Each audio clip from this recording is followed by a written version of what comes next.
हमारा आज का टॉपिक है नागरिकता में किसी व्यक्ति की वह स्थिति जिसमें उस व्यक्ति को वो समस्त अधिकार प्राप्त हैं जो उसे संविधान द्वारा प्रदान किए गए हैं, तो नागरिकता कहलाती है। और नागरिक वह होता है जो उस राज्य में निवास करता है, जो उस राज्य के और राज्य के संविधान के प्रति पूर्ण आस्था रखता हो, नागरिक कहलाता है। ठीक है, आज देख लो हमारा टॉपिक था नागरिकता संबंधी प्रावधान क्या है। भारतीय संविधान के भाग 2, किसके दो? भारतीय संविधान के भाग 2 में नागरिकता शीर्षक, जो नागरिकता आज का हमारा टॉपिक है, नागरिक के अंतर्गत अनुच्छेद 5 से 11 में बताया गया है कि संविधान लागू होने के समय किन व्यक्तियों को भारतीय नागरिक माना जाएगा। दोबारा देख लो एक बार, नागरिकता आज का हमारा टॉपिक है, इसमें नागरिकता संबंधी प्रावधान मतलब किस व्यक्ति को नागरिक माना जाएगा भारत का। इसमें किसके बारे में बताया गया? अनुच्छेद 5 से 11 में बताया गया है कि संविधान लागू होने के समय भारतीय नागरिक माना जाएगा। ठीक है, अनुच्छेद 5 से 11 में बताया गया, तो आज का टॉपिक है अनुच्छेद 5 में बताया गया है प्रत्येक व्यक्ति, अनुच्छेद 5 में प्रत्येक व्यक्ति जो संविधान के प्रारंभ के समय, संविधान का प्रारंभ कब हुआ था?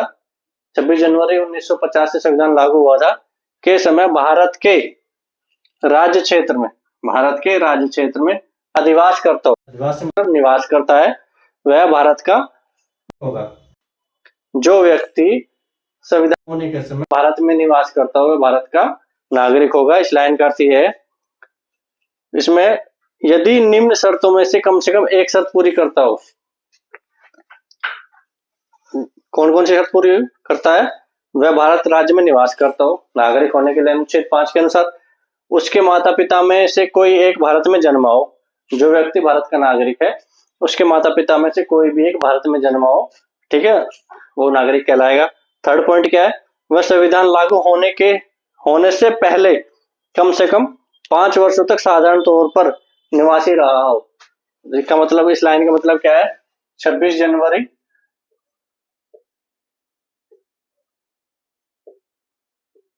1950 को संविधान लागू हुआ था, ठीक है, इससे 5 वर्ष पहले, 5 वर्ष पहले निवास करता हो, भारत में निवास करता हो, साधारण तौर पर निवास करता हो, निवासी हो, ठीक है, वो भारत का नागरिक कहलाएगा।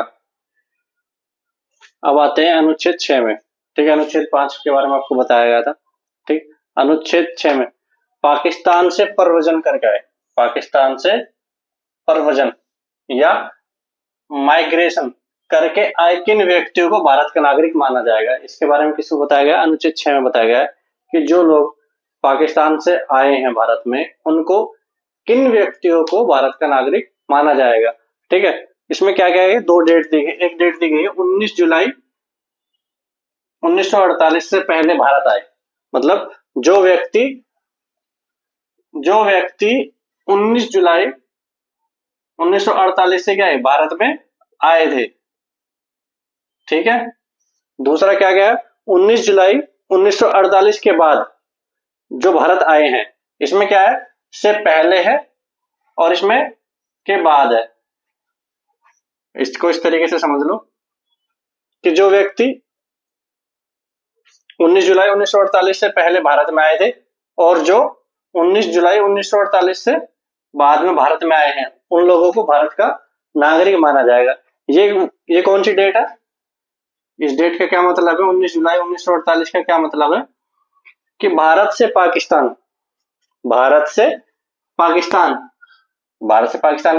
गए हुए लोग, ठीक है। दूसरा क्या है? पाकिस्तान से भारत आए हुए लोग। 19 जुलाई 1948 को भारत से पाकिस्तान जो व्यक्ति गया था और जो इसी डेट को पाकिस्तान से भारत आया था, ठीक है, क्या है इसका? प्रवास के लिए अनुमति पत्र की प्रणाली प्रारंभ की गई थी। 19 जुलाई 1948 को भारत से पाकिस्तान और पाकिस्तान से भारत प्रवास के लिए अनुमति पत्र की प्रणाली प्रारंभ की गई थी। इस डेट को ठीक है, 19 जुलाई 1948 को आपने एक गदर मूवी का डायलॉग सुना होगा जिसमें कहा गया कि कागज के टुकड़े पे साइन नहीं होगा क्या तारा पाकिस्तान नहीं जाएगा। ठीक है, ठीक उसी तरीके से ये भी है, क्या है, एक इसको मान लो कि 19 जुलाई 1948 को एक वीजा प्रणाली शुरू हुई थी। वीजा प्रणाली मान कह सकते हैं इसको, एग्जाम्पल के तौर पर इसको याद रख सकते हैं। ठीक है, दोबारा देख लो एक बार।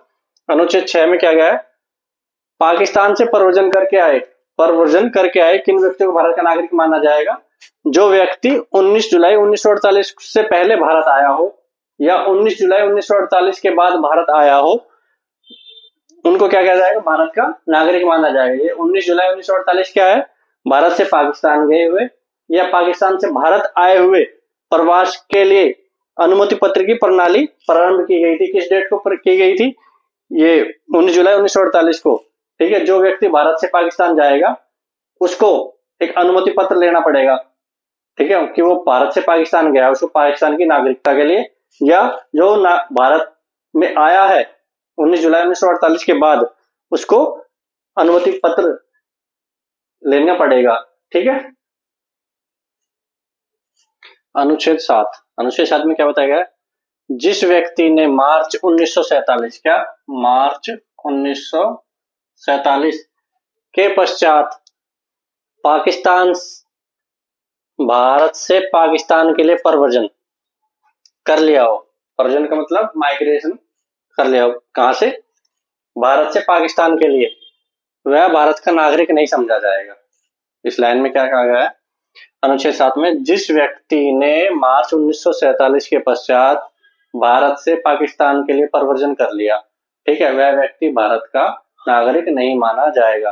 ठीक है, यदि वह स्थायी रूप से भारत लौटने के लिए अनुमति लेकर वापस आ गया है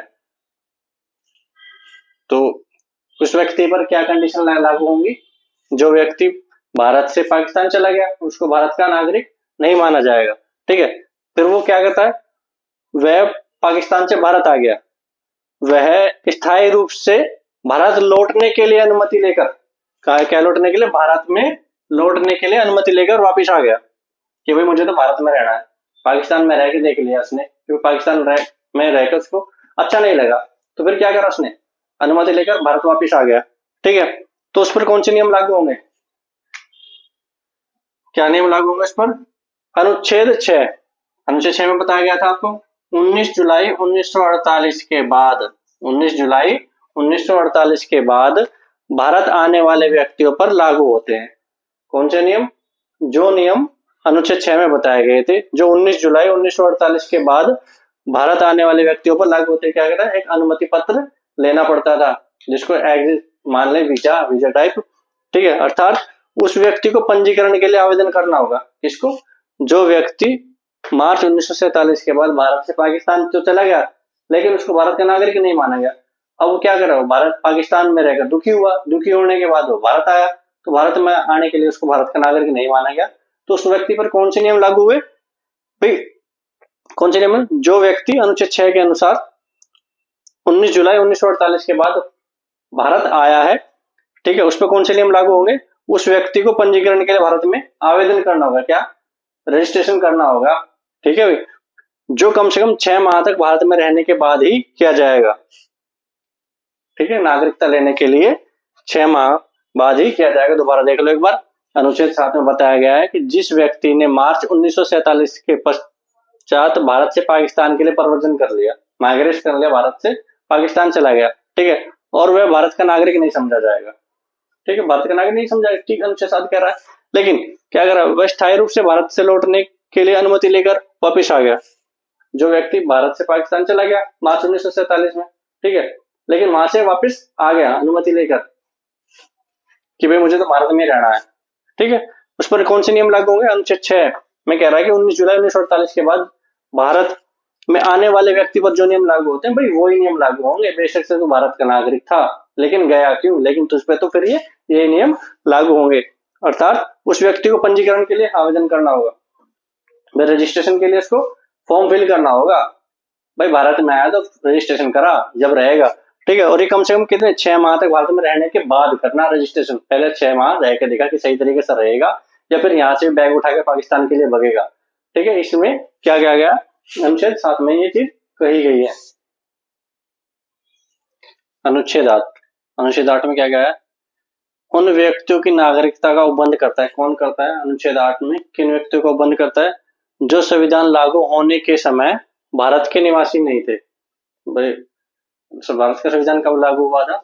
26 जनवरी 1950 को भारत का संविधान लागू हुआ था। उस दौरान भारत में निवास नहीं कर रहे थे।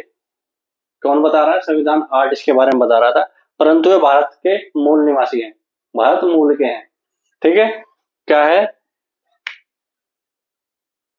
इसके अनुसार जिस व्यक्ति का जन्म किसके अनुसार? अनुच्छेद 8 के अनुसार जिस व्यक्ति का जन्म उसके माता पिता, दादा दादी, नाना नानी में से किसी का जन्म भारत शासन अधिनियम 1935 कौन सा? भारत शासन अधिनियम 1935 द्वारा परिभाषित भारत में हुआ था। भाई, जो भारत शासन का अधिनियम 1935 में जो परिभाषा दी गई है भारत में रहने वाले लोगों के द्वारा, लोगों के लिए अनुसार, ऐसे उसके अनुसार जिस व्यक्ति जन्म तो उसके माता पिता, दादा दादी, नाना नानी में से किसी का जन्म भारत शासन अधिनियम 1935 द्वारा परिभाषित भारत में हुआ था। भाई, भारत शासन अधिनियम 1935 में जो परिभाषित भारत की दी गई है उसमें हुआ था। ऐसे व्यक्ति को कह रहे हैं क्या कहा जाए? भारत का नागरिक। दूसरा क्या? वर्तमान में वह व्यक्ति साधारण तौर पर, कौन व्यक्ति? जो भारत मूल का है लेकिन भारत में नहीं रह रहा है, वर्तमान में वह व्यक्ति साधारण तौर पर किसी अन्य देश में रह रहा है, वह भारत का नागरिक समझा जाएगा। ठीक है, अपने निवास देश में, मतलब जिस देश में वो निवास कर रहा है, भारत के राजनयिक परिषद क्या कौन होते हैं? जो दूतावास होते हैं, भारत का जो दूतावास होता है, के प्रतिनिधि के समक्ष नागरिकता संबंधी आवेदन प्रस्तुत करेगा। तो भारत, मेरे दादा दादी, नाना नानी, माता पिता भारत के थे, ठीक है, मैं यहाँ पर रह रहा हूँ, मैं भारत की नागरिकता लेना चाहता हूँ, तो क्या करेगा? भारत के राजनयिक परिषद के प्रतिनिधि के समक्ष आवेदन प्रस्तुत करता है। उसके आवेदन पर उसकी नागरिकता का पंजीकरण किसके? उस व्यक्ति के जो भारत से बाहर रह रहा है, उसके आवेदन पर उसकी नागरिकता का पंजीकरण स्वीकार कर लिया जाएगा। क्या? जो उसने अपनी नागरिकता पाने के लिए रजिस्ट्रेशन किया उसको एक्सेप्ट कर लिया जाएगा। दोबारा देख लो एक बार, संविधान 8 में क्या कह रहा है? उन व्यक्तियों की नागरिकता का उपबंध करता है जो संविधान लागू होने के समय भारत के निवासी नहीं थे। 26 जनवरी 1950 को भारत का संविधान लागू हुआ था पूरे संपूर्ण भारत में। ठीक है, उस समय भारत में निवास नहीं कर रहे थे लेकिन वो भारत मूल के हैं। इसके अनुसार जिस व्यक्ति का जन्म अथवा उसके माता पिता, दादा दादी, नाना नानी में से किसी का जन्म भारत शासन अधिनियम 1935 द्वारा परिभाषित भारत में हुआ था। इस लाइन का सिंपल सा अर्थ ये है कि भारत शासन अधिनियम 1935 द्वारा जो परिभाषा दी गई है उसमें भारत में उस व्यक्ति या उसके माता पिता, दादा दादी का जन्म हुआ था। ठीक है, वर्तमान में वह व्यक्ति साधारण तौर पर किसी अन्य देश में रह रहा है और वह भारत का नागरिक समझा जाएगा। ठीक, उसके लिए उसके क्या है? अपने निवास देश में, जिस देश में वो रह रहा है, भारत के राजनयिक परिषद के प्रतिनिधि के समक्ष, भारत के राजनयिक परिषद के प्रतिनिधि के समक्ष नागरिकता संबंधी आवेदन प्रस्तुत करता है। उसके आवेदन पर उसकी नागरिकता का पंजीकरण स्वीकार कर लिया जाएगा। मतलब उसके आवेदन पर क्या करना है?